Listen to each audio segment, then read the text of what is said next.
Assalamu alaikum. This is Rokia Samia welcoming you to the English news from Btv Chattogram. Let's begin with the top stories. ADP of 3 lakh crore taka set for restoration of fragile economy in next fiscal year, says Planning and Finance Minister.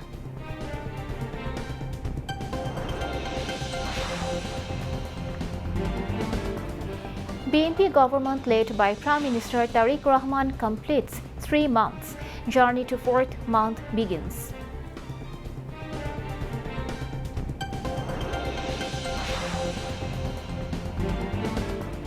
President returns home from London after follow-up treatment and health checkup.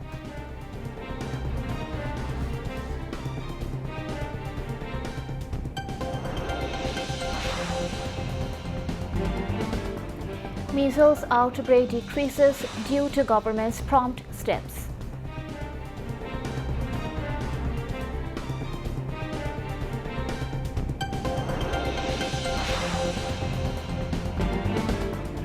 BNP announces week-long program on 45th martyrdom anniversary President Ziaur Rahman.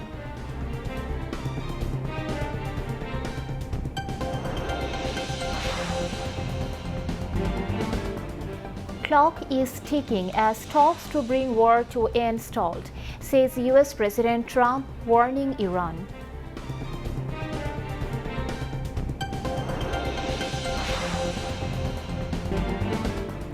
And Bangladesh set target of 437 runs to Pakistan at second test in Sylhet.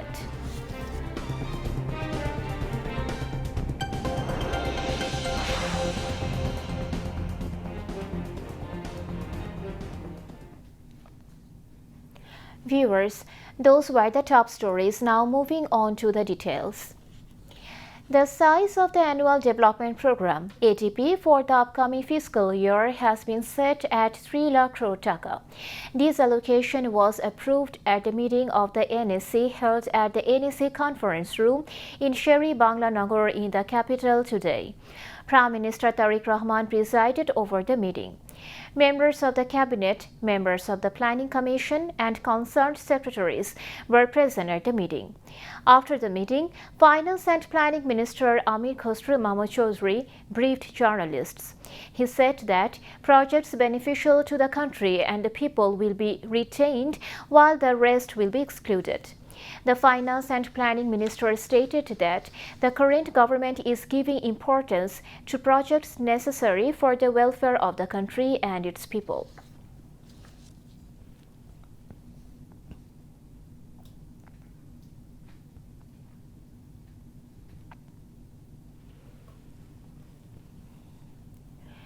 Today, the BNP government led by Prime Minister Tariq Rahman completed 3 months in office and began its 4th month.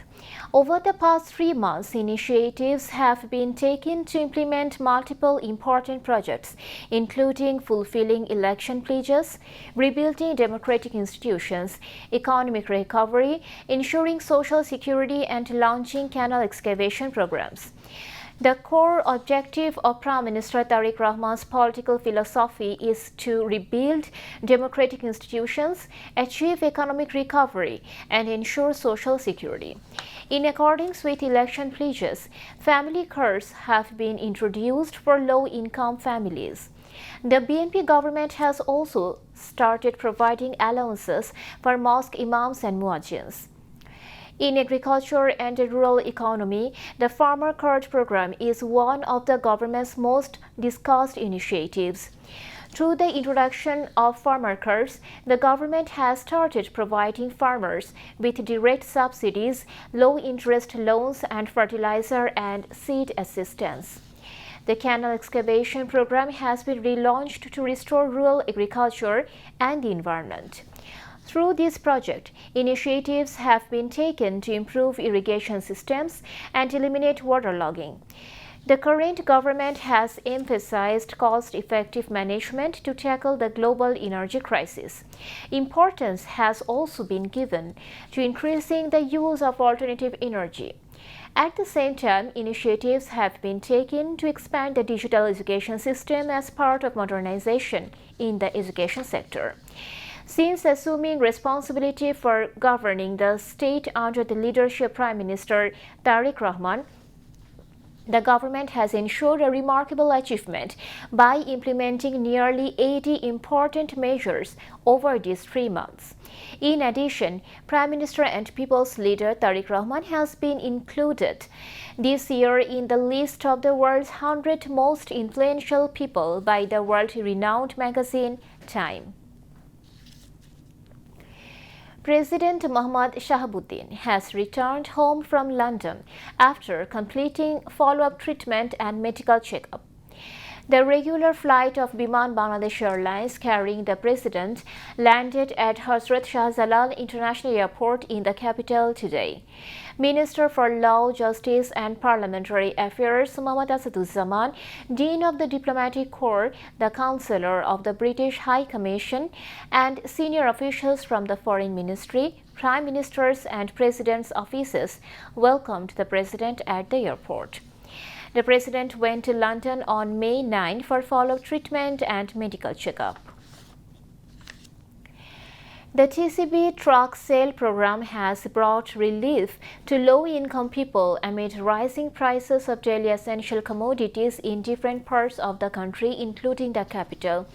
As a result, low and middle-income people are finding some relief by being able to buy essential food items at lower prices. People coming to collect products believe this is reducing the pressure of monthly household expenses to some extent. Many standing in long lines to collect products also urged for an increase in the quantity of goods. Officials of the truck sale program said that people are receiving the products properly. Meanwhile, TCB Deputy Director Mohammad Shahadat Hussain said that this 10-day program will be conducted among 28,80,000 beneficiaries across the country. In addition, products are being distributed daily from the capital's warehouse through 720 trucks to different parts of the country. The officials said that each truck is providing products for 400 people. More than 4 children have died from measles across the country over the past 2 months, while the number of infections has risen to nearly 60,000. The alarming spread of the contagious disease has created panic among parents nationwide. In response to the outbreak, the government has launched a vaccination campaign targeting all children aged between 6 months and under 5 years. Isolation wards and ventilation facilities have also been introduced at government hospitals across the country. Health authorities said these measures have already helped reduce the severity of the measles outbreak. Experts mentioned that most of the children who died were suffering from pneumonia and malnutrition. They also stressed that preventing future outbreaks will require ensuring breastfeeding for infants, avoiding unnecessary cesarean deliveries for pregnant women, and expanding vaccination coverage.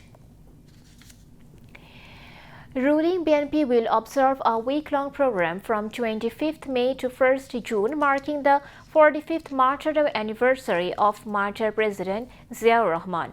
BNP Senior Joint Secretary General and Prime Minister's advisor Ruhul Kabir Rizvi announced the programs at a joint meeting held at the party's Naya Palton Central Office in the capital today. Rizvi said that alongside the BNP, its associate bodies across the country have also undertaken various programs to mark the occasion. He urged party leaders and activists to avoid any activities that may cause public sufferings or inconvenience. International Crimes Tribunal set 8 June for the next hearing in the case against Salman F. Rahman and Anisul Haq over charges of crimes against humanity, including imposing curfew to suppress protesters and inciting killings during the July mass uprising. The tribunal passed the order today after the deposition of the 6th witness in the case. CID Sub-Inspector Atikur Rahman testified before the court. Later, The same tribunal began recording testimony in another crimes against humanity case filed over the July uprising against Sajib Wazid Joy and Zunaid Ahmed Palok. The sixth witness in that case is Kabir Hossain, father of 6-year-old July martyr Zabir Ibrahim from Uttara, testified before the tribunal today. Meanwhile, witness testimony was also held in the student Time murder case against 11 accused, including former DMP Commissioner Habibur Rahman. Time was killed in the capital's Jatrabari during the July mass uprising. Police member Munir Zaman has given testimony in the case. Now, international news.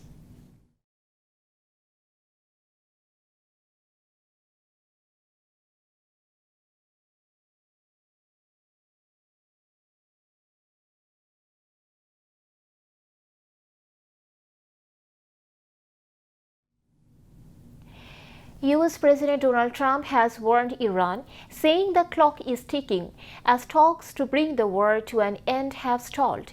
He wrote on his Truth Social platform that they better get moving fast or there won't be anything left of them. Time is of the essence. Citing Israeli Prime Minister Benjamin Netanyahu's office, The Times of Israel reported that the message came as the president spoke with Benjamin Netanyahu on Sunday. Iranian media meanwhile reported the US had failed to make any concrete concessions in its response to Tehran's latest proposals to end the conflict. The semi-official Mehr news agency reported that a lack of compromise from Washington would lead to an impasse in the negotiations. Trump's message echoed his threat that a whole civilization would die unless Iran agreed to a deal to end the war. Shortly before the ceasefire was announced in early April, the president warned earlier this week that truce was on massive life support after rejecting Tehran's demands, labeling them totally unacceptable. Meanwhile, Iran has claimed to establish its military control and authority over the geopolitically important Strait of Hormuz. The country's Islamic Revolutionary Guard Corps (IRGC) has made it clear that from now on, prior coordination with the Iranian military and the IRGC is mandatory for any type of vessel to pass through this strategic waterway. According to information received from Red Beach in the southern part of Hormuz Island, security measures have already been greatly strengthened in this region. The IRGC Navy announced the expansion of its control and authority, stating that the strait is now completely under its military surveillance. Under this new rule, no military ship or vessel of hostile or rival countries will be allowed to pass through this strait at all. However, Iran has made it clear that commercial and ordinary vessels of friendly countries will be able to use this waterway like before. A total of 13 people have been killed in separate attacks in Gaza and Lebanon, as Israel has continued its attacks on the Palestinian Gaza Strip and Lebanon, despite the ceasefire. At least 8 Palestinians were killed in Israeli strikes across the Gaza Strip yesterday. Among those killed were 3 workers at a community kitchen in the central Gaza city of Deir al-Bala. Casualties were also reported in Khan Yunis and Beit Lahia. In response to the attack, Hamas called it a deliberate war crime by Israel. They said it was another scene in the ongoing genocide against Palestinians in Gaza. Meanwhile, despite Israel agreeing to extend the ceasefire with Lebanon for 45 days, Israeli forces carried out airstrikes in southern and eastern Lebanon yesterday. The Lebanese Health Ministry said at least 5 people were killed and more than 12 people wounded in the attack. 3 more people were reported dead in a separate attack in the village of Zuwaya. Back to national news. With the slogan, "Prices will decrease during the festival," joy will increase. Chattogram District Administration and local traders have announced the launch of a festival sale for the first time on the occasion of the Holy Eid ul-Azha in a port city, aiming to reduce the prices of essential commodities. Deputy Commissioner Mohammad Zahidul Islamia made these announcements after an exchange of views with importers, wholesalers, and retailers at the local circuit house today. Various products, including spices, will be sold at low prices under the festival sale. The district administration announced a zero-tolerance policy against market manipulation. The DC stated that maximum legal force will be applied against unscrupulous traders who violate price commitments. The measure is specifically structured to offer economic relief to the middle class, lower middle class, and low-income citizens so they can celebrate the festival without financial stress. Now, sports news.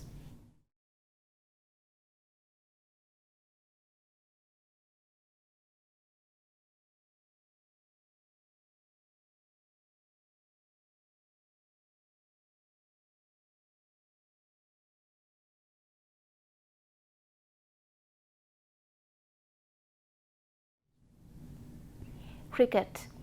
Mushfiqur Rahim's masterful 14th Test century put Bangladesh in absolute command on day 3, setting Pakistan a 437-run target to square the series in Sylhet. Resuming the day with a 156-run cushion, Bangladesh's batting lineup capitalized heavily on the best batting conditions of the match. Veteran batsman Mushfiqur Rahim anchored the innings brilliantly, accumulating a magnificent 137 runs to shepherd the lower order. Rahim was expertly complemented by first innings centurion Liton Das, who fell just short of a consecutive ton with a fluent 69. Their crucial partnership effectively blunted the Pakistani bowling attack, allowing Bangladesh to pile up 390 runs in their second essay before being bowled out by the visitors. Pakistan's pace contingent